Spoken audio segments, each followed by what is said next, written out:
Short story by Paul McCann entitled The Secret of Rudolph.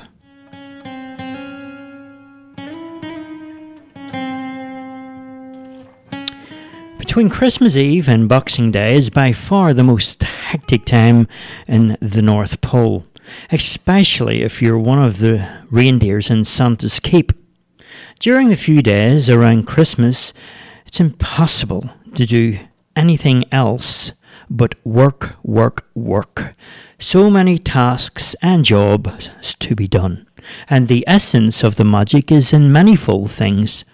The gift of flight, for instance, is given to the chosen reindeers who are to pull the sleighs around the earth.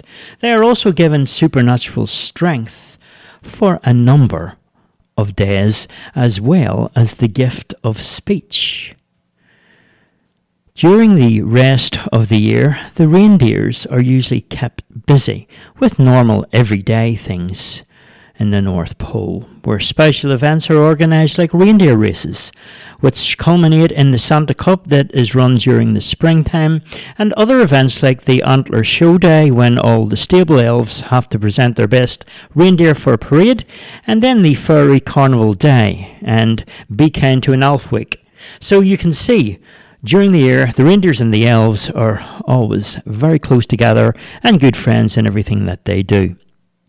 Ruby the reindeer is by one of many reindeers, but probably one of the oldest of Santa's team, and Ruby could map the earth by stars and navigate almost blindfolded at times. It knows its way around so well. Navigation from one point to another is a simple task for Ruby, and all she has to do is to gaze around at a particular part of the sky, and she knows where to go. Everyone is very impressed and respects Ruby, and they count on her expertise during the year and her guidance with the delivery on Christmas Eve. One night in the stable, all the reindeers were a little worried because no one's seen Ruby around. She was a bit off colour. So Titch and some of the stable elves came together and had a bit of a talk about their concern about Ruby. It's a well-known fact that elves and reindeers are connected with the same thought patterns. They not only communicate in such a way, but they have an uncanny way of feeling similar emotions at the same time. "Whatever's the matter?" said Titch to Blixen and Donna. "Ruby's been missing all day," said Donna. "It's just not like her to disappear with no reason," said Blixen. A few other reindeers added a word or two. Ron said, "A word in Santa's ear might not go astray." Rex replied, "Yeah, you're right. They're all right, Ron. It's not like her to just get up and go like that without a word said. It just doesn't make sense." Prancer nodded and sort of pranced around a bit. "I didn't want to say anything before, but during the spring I noticed Ruby often taking little trips around where we were having the races, and she usually was back before dark. I just thought she needed some time out or something. I don't know, never told nobody, but I guess I should have maybe said something before now." Fixin, the reindeer, said, "I might be wrong, but again, you never know. I've heard about reindeer illness. It's called sundowning, I think. Will they wander off and never return?" Titch the elf tried to calm things down, and he said, "Let's not panic just yet. It's not Christmas for another week yet. I'll go and speak to Santa and see what can be done." Immediately, Titch went off to the toy factory, but was told Santa was much too busy to talk to anyone. If it was urgent, maybe an appointment could be made. The elf was a little disappointed that he never got to speak to Santa, so because it was an emergency, Titch decided to do something that no one had ever done before: to ring the warning bell outside Santa's house.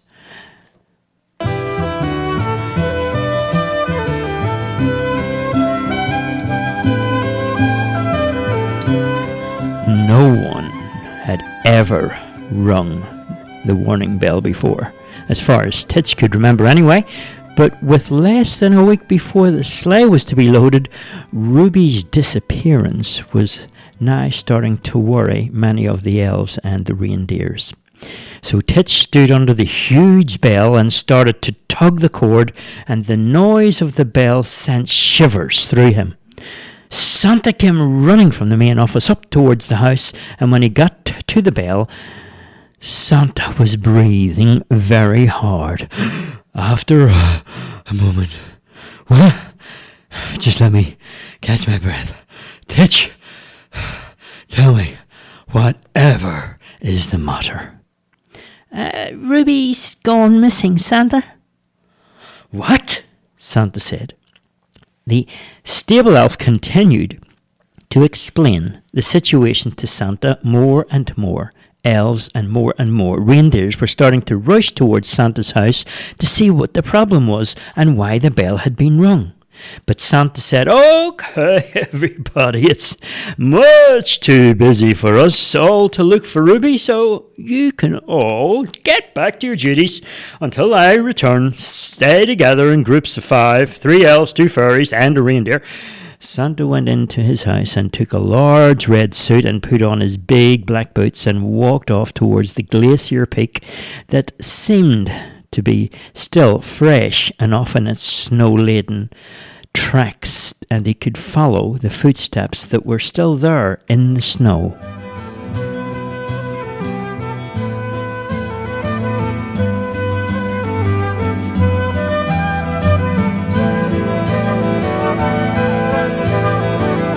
Yes, indeed. Santa had a very special torchlight that showed up the footprints in the snow, and sure enough, there they were, reindeer's tracks all right. And it was dark and cold on the snowy wilderness, and Santa tried to keep himself amused by singing little tunes and talking to some unknown companion. "Oh, for a little peace on earth," he said. The big man walked through the night and another day and another. Now it was close to Christmas Eve, and Santa had finally caught up and saw a glimpse of Ruby. The reindeer was climbing up the glacier peak. "Ready or not, here I come," he whispered. And then he tried to climb up the glacier. He slipped now and then on the way, and his boot came off, and as he tried to lace it up, it fell from his hand and skidded all the way down to the bottom of the glacier. "Oh, well, that's a shame," he said as he called Ruby by name. "Ruby! Ruby!" Santa caught sight of her as she turned around, and then she darted off, and down she went. Running after that reindeer on a ground so white, slippy and cold was difficult, as he had only one boot off, and the trail of Ruby's tracks to follow that were still fresh and easy to follow, but still hard to chase after. He followed all through the night until the light of the morning, and then he saw in the morning a new star in the sky that hovered above the place where his missing reindeer was. He called her again by name, "Ruby!" and she pretended not to hear. Again he made his way closer to her along the snowy path.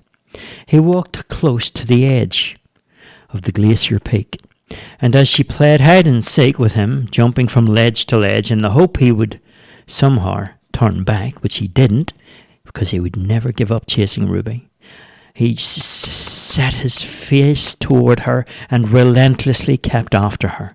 "Ruby!" Eventually, Santa came to a dugout snow cave, where there he saw Ruby dive inside. He made his way in after her and quietly stood, and what a beautiful sight he saw right there in front of his very eyes.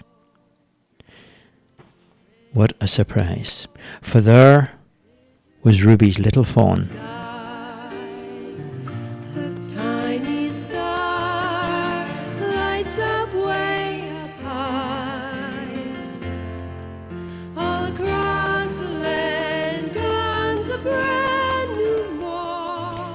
Santa knew then all right why Ruby had hidden her baby away. The little fawn had a nose that shone so bright. She was afraid Ruby was so afraid that all the other reindeers would make fun of her little fawn. Santa smiled and patted the fawn on the head. Then he said, "Oh, oh, look at you. Aren't you the beautiful one indeed? Oh, my reindeer friend, with the nose so bright. For goodness sake, look at you."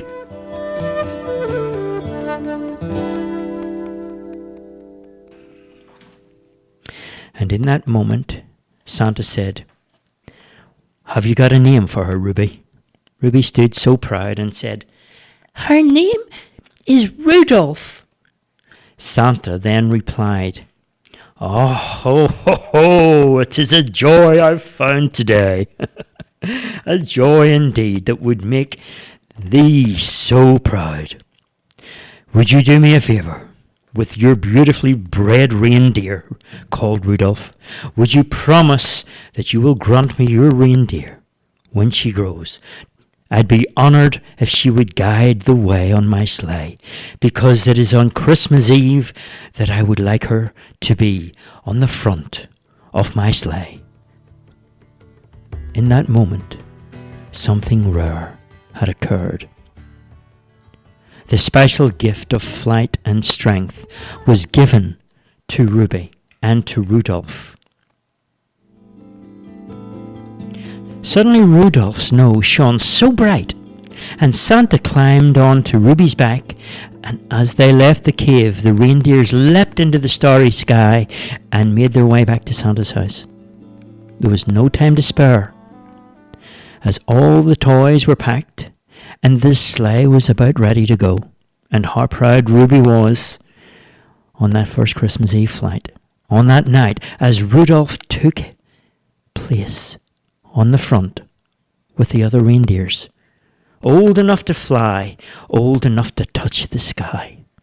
As the sleigh made its way across the earth that night, and in the morning light a glow of happiness shone from every child's face in every place in every town where the grace had landed during the night, with presents and gifts for every child.